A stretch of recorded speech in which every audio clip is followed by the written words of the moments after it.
Alright guys, I don't think I'm going to be making a video out of this, but I took off my shift knob. Very easy to take off. Come up here and you kind of put some pressure right in the middle to pull these two tabs away from the lock.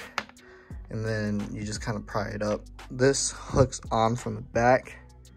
So unhook it from the top and then you can pry this part up that's hooked in.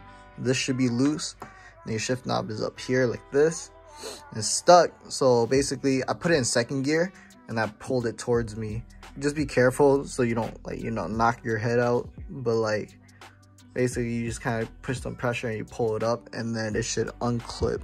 It's pretty easy. It's not terrible. Just be careful of smacking yourself in the face with it. But basically this is what I'm doing because I have the regular leather, shift knob. I am about to grab the M Performance shift knob that has the dry carbon and the Alcantara. The only thing with that is that boot comes with white stitching, which I don't really like. I want to keep the stitching, so I'm going to reuse this shift boot from the stock shift knob. I'm going to put the shift knob from the M Performance onto this one.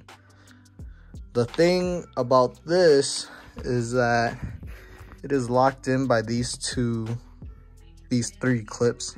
So this big one is kind of like holding it in. So basically all you have to do is push it that way, away. So grab like a flathead, like a small flathead, unclip it from here. So you'll push it that way, outwards or inwards. And then these two clips up here sit right at these two holes. Basically the clip came with something like this. It looks like a blob when you guys look at it.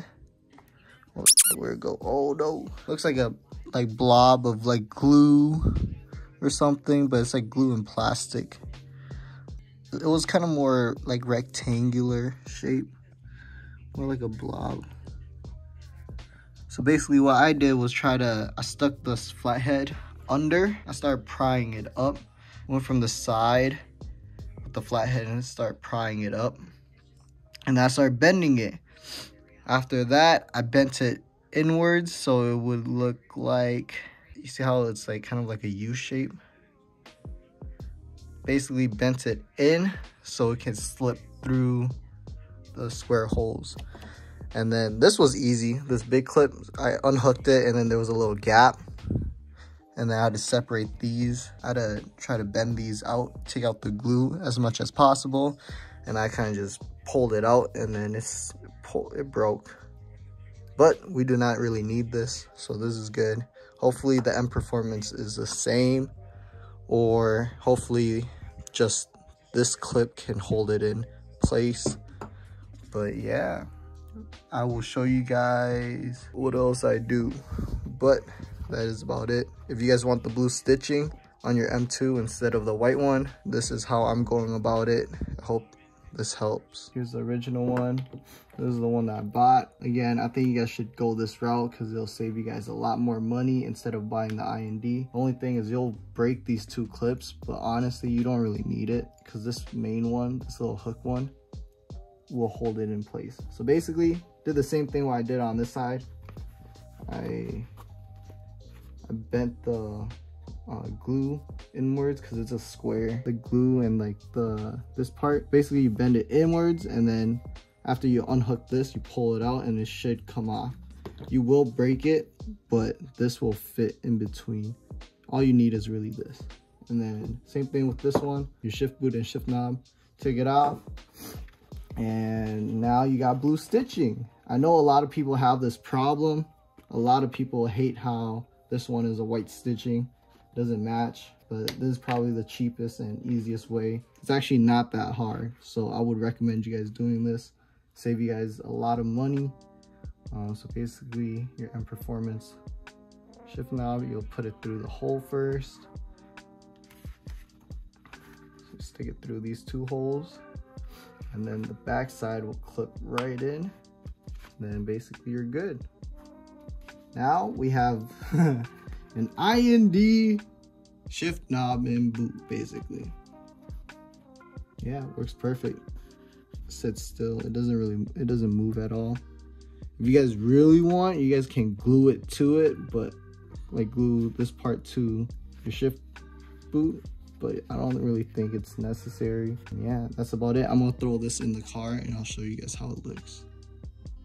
All right, guys, we're back in the car again. Blue stitching, you know, feel me? Carbon fiber matches everything. I actually like it a lot better than the stock. Like I said before, you'll put this over. See this little notch? There's a notch inside. You just kind of try to line it up. You'll have to push it down a little bit more so it actually clicks into place. Right now it's in second gear. That's how I took it off. Okay, we can just put it back in neutral. You'll slip this in first. In the boot, you'll hook it down from the bottom first, and then you'll press it in from the top. Yep, and then you push it down from the bottom, and then this should... Come on. Now it's in. It looks so good. It looks right at home. Works perfect. Blue stitching, matches everything. Doesn't move because after you get it into that little groove, and yeah, it looks very sleek, very nice. All right, now we gonna do the star lights. Y'all ready?